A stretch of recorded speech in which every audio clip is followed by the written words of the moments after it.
All right, Mike Moranto, Senior Associate Athletic Director at Daemen College, and in these crazy times that we're living in, we're kind of brainstorming some ways to bring you some content and keep you updated on how our teams are doing. And I'm joined right now by our head men's volleyball coach, Don Gleason. Coach, your team just, unfortunately, a little bit earlier than we expected, but wrapped up the second season in program history. Guys went 12-7, significant increase on the win total from the inaugural season back in 2019. And so I guess we'll start with the elephant in the room. You know, just tell me about what did it feel like to kind of have the season cut short in the manner that it was when, you know, I don't want to put words in your mouth here, but at least on paper, it looked like the program was making some positive strides and moving in the right direction. Yeah, it was definitely not the typical end of a season. Definitely abrupt, caught us off guard, and our guys were actually home on spring break when the news kind of broke that we were shutting everything down. So we weren't even really able to gather as a team to have that conversation. So it was just a lot of phone calls and just kind of answering questions about the uncertainty of it all. And, just trying to see the big picture with this and hoping that everything gets back to normal come fall. Making sure the biggest thing right now is making sure everybody's on top of their schoolwork. And so when we can hit the ground running, when they get back on campus, we're in good standing academically. Yeah, I'm sure that's a big change for all of them, not just having to go through the end of their season, but then, transitioning to completely online learning is something that they're having to deal with. So tell me about that a little bit. How do you, even though we're all in these, kind of social distancing requirements right now, how do you go about supporting your team at a time like this when you can't be in front of them face to face? So we're, trying to be a little bit creative and doing a fair amount of FaceTiming with the guys, checking in one-on-one, just to make sure the transition is going as smoothly as we could hope, right? I think everyone's going to have some bumps in the road while they figure out their routine. But the biggest thing, like I said, is making sure we're ready to go come fall. So one, when I touch base with the guys, it's really focused on are they figuring out their routine with their classes, and not letting things pile up. And then two, making sure, the guys all recognize each other come fall. So we're kind of doing a teammate roulette, where every 3 or 4 days, I kind of match up a different pair of teammates. And they've got to get in a phone call or a FaceTime, just to touch base with each other and make sure that we're hanging on to that culture that we've been building over the past few years. I think it would be easy to kind of let that fall by the wayside, but just trying to find that balance where we're not overloading them with stuff with the team, but still trying to make sure they're connected. Cool. You mentioned it. 12-7 was the record. Doubled the win total from the inaugural season. Guys had, just to give people some context, a roster of entirely first-year college players in 2019. Brought essentially everybody back. Obviously, had another year of recruiting to bolster the roster a little bit. Tell me about how you felt like the season went. Year 2 was fun. It was just way more competitive and not even necessarily matches against other teams, but in our practice gym, it was awesome. We had 18 guys duking it out. We had some new guys come in that took on some big roles for us, and then we had some returners that stepped up and earned their spots as well. And I think the biggest thing was everybody embraced that level of competition, whether it was the returners who kind of had a pretty secure spot the year before, or the freshmen who were coming from, high school where they were kind of their big dog on their team. Everybody kind of found, just a new level of competition and a new level of having to earn their spot on the court. So having a strong culture in place, having mature guys who, could see the short term of supporting their teammates if they weren't on the court, and then the long term of working hard to earn their spot on the court. It was a lot of fun, and it was some new bridges to cross with that for sure. But like I said, the guys all handled it awesome, and I think we're going to have the same thing next year. A lot of guys duking it out. One of those new guys that came in, I want to ask you about, because he's not only was he a new guy, but he's a little bit different than the rest, is Zack Arrington. Came in, graduate transfer from Ohio State, had played a couple of years there, helped them win a couple of national championships. And, kind of take us through the recruiting process with Zack, because I know it wasn't he wasn't your typical recruit. And when you get a guy like that to come into a young program like this, I guess, he ended up leading your team in kills per set. He had 36 kills in a match, which is the most for any player in the country this year at the Division I, II level. What's a guy like that mean? Or, what did he mean to your program this year? Long term, he was looking to get into coaching, and I've known Zack actually since he was about 15 years old or so. So he reached out to me for some advice on how I got into my coaching career, and it just so happened that he had an extra year of eligibility left, and we had a master's program that could just be like directly applied to developing his coaching path. So it was a great fit for both sides. And, us being able to bring in a player with his experience, his physicality, his maturity was huge for us to be able to kind of just expedite our growth, right? And not just bringing in a player to put up the numbers he did, but to let our younger guys see what it can look like in a few years for them. One of the biggest,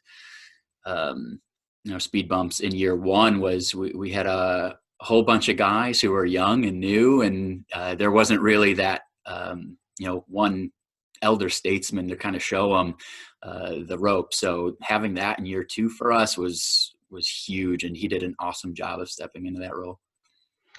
Well, not only did he, bring that to your team on a daily basis, but your team got exposed to that, kind of that really, really high level of volleyball early on, kind of a little bit baptism by fire this year with the young squad. Tell me what it was like to play against UCLA, Pepperdine, and Harvard back to back in a matter of about 2 weeks. Like you said, we kind of just threw him into the fire with that, and even just the growth from the UCLA match to the Pepperdine and Harvard weekends, seeing our guys just have a little bit more poise on the court, and especially that Harvard match where we were able to kind of hold our own and compete with them and give them a little scare. It was cool to see such a young group of guys be able to do that.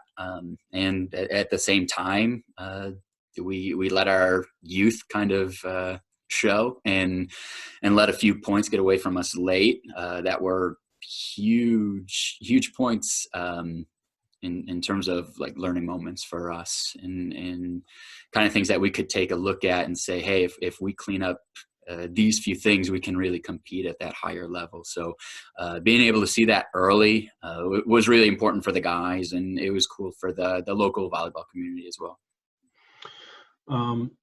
Tell me a little bit about like what were some, other than maybe those three matches, which really were a great highlight of collegiate volleyball on the men's side for people in Western New York. I think the gym was packed for each of those matches, and it was a phenomenal thing to be a part of. But so maybe other than those three, kind of tell me some of the highlights of the season. What were some matches or some moments that really stood out to you? Yeah, I think the biggest one besides those was our Lincoln Memorial match that we played on the road at Urbana.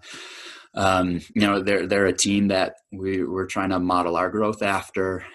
They got really good really fast, and we kind of had a superhuman performance from Mr. Arrington that day when he had 36 kills in the 5-setter, and that was just a really cool moment of growth for our team where we got to see if we fight and we just genuinely give our best effort, we give ourselves a chance to come out on top. And I think it would have been fun to play them again later in the year, but with the way the season ended, it was unfortunate.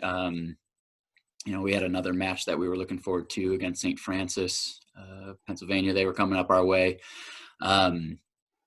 That with the season getting cut short, missed out on that one too. But we know next year we're looking forward to matches like that, where we get to play some EIVA competition and see if we can hold our own.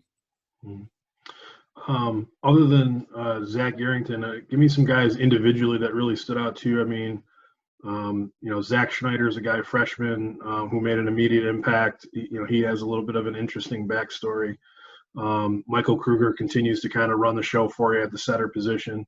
Who really stood out for you individually this year? Yeah, I think those are two names that come to mind. Zack Schneider is he's a phenomenal offensive player. He's a long guy, big arm. He's got a bunch of different shots, a bunch of different ways to score. So yeah, he was able to make an immediate impact as a freshman, which is cool to see.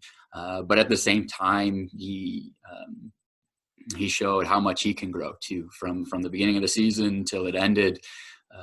Getting to see him just be a bit more calm on the court, a bit more poised, making better decisions with the ball. It was cool to see that growth he showed over one season, and thinking what he can look like by the time he's a senior he could be pretty dangerous. And then Mr. Kruger again, he was our guy running the show at the setter position, and just a total volleyball nerd. Just he'll watch video of us all day. He'll pull up YouTube links of professional setters, and it shows the growth he had from year 1 to year 2. It was really cool to see, and how creative he's starting to get with the ball on the court, and maybe make some decisions that aren't kind of so vanilla, and kind of having a little adventurousness with the ball. It was cool to see. So he's starting to learn the game at a higher level and get more creative. So it was cool to see the steps he took forward as well. Tell me about recruiting, and maybe kind of delve into the kind of the state of the program moving forward. Obviously, we're all living in an uncertain time right now, but I think the assumption for most of us right now is that at some point life is going to return to normal. So, what's that like for someone that's running a collegiate program? You've still got you talked about having the best interest of your players at heart, and some of the things that you're trying to do with the current players right now. But, how do you take this program forward, in a time like this? Yeah, even before talking about recruiting a new wave of players, it's almost, this situation's created a situation where for us, we've got a pretty healthy roster size with a lot of young guys. So to me, it's making sure that current squad is feeling supported when it comes from the athletic side of things, and from me, as well as the academic side. And I think Daemen's done a really good job of staying in communication with faculty and staff and students, and making sure the transition from in-person class to online, an online class format has been pretty smooth, and making sure again that our guys are staying on point with their academics, and again feeling supported through this, because it's uncertain times right now, and in an ideal world we've got 17 guys from the roster last year, and we want them all back in good academic standing come fall. So first and foremost, it's making sure the current guys are feeling supported. And after that, we've got one player already signed for that 2020 class, Cam Milligan. And, he's kind of going through the same stuff our student athletes are going through, where, they've shifted to going online with school and making sure he's doing well and keeping his sanity. And, we're kind of in a fortunate spot, again, where I mentioned we have a healthy roster size with young guys. So we're not looking to bring in a robust class of like 5 or 6 athletes.